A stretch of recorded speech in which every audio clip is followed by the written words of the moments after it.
Hey there, Saints. Pastor Dave here with another weekly devotional. I'm going to read from C.S. Lewis's Collected Works.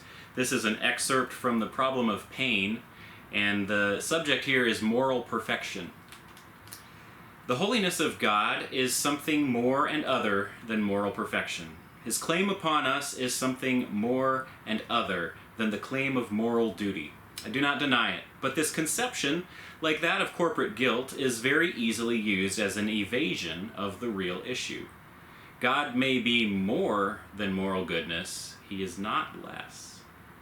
The road to the promised land runs past Sinai.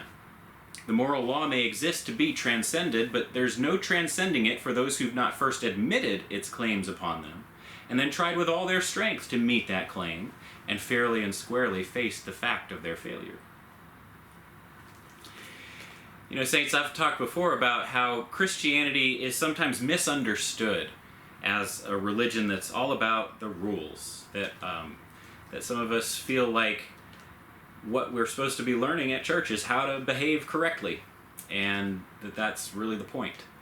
And I've said that, you know, God's desire for us is more than that.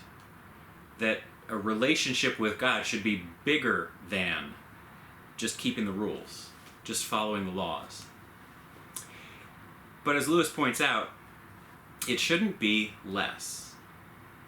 The idea that God is bigger than our understanding of right and wrong doesn't mean that God has nothing to do with our understanding of right and wrong. The idea that, you know, God is good and loving and forgiving doesn't mean that there are no consequences to our failures or to our sin. You know, here's a strange thing that some in the early church concluded. They came up with this idea that if we sin and God forgives us because God is loving, then that means God is greater than our sin.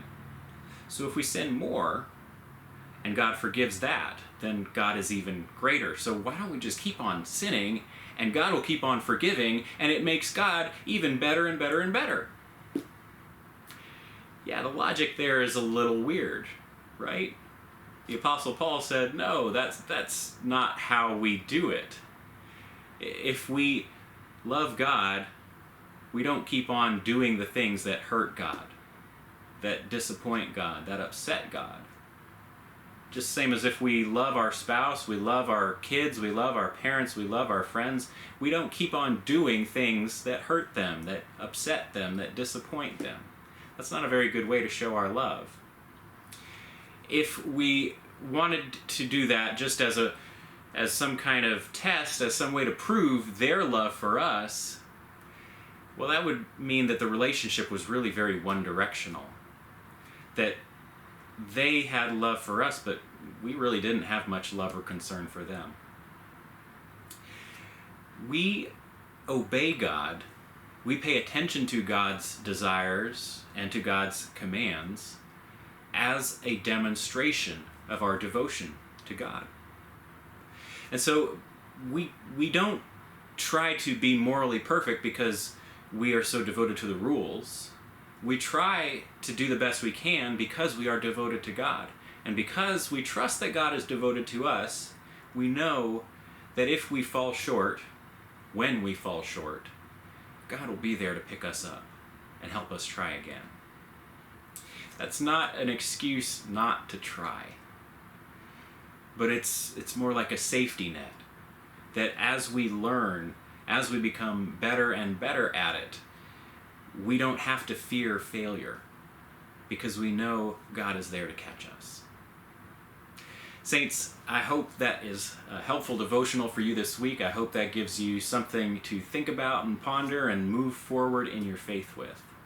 Hope you're doing well, and I will see you again soon. Take care. Bye-bye.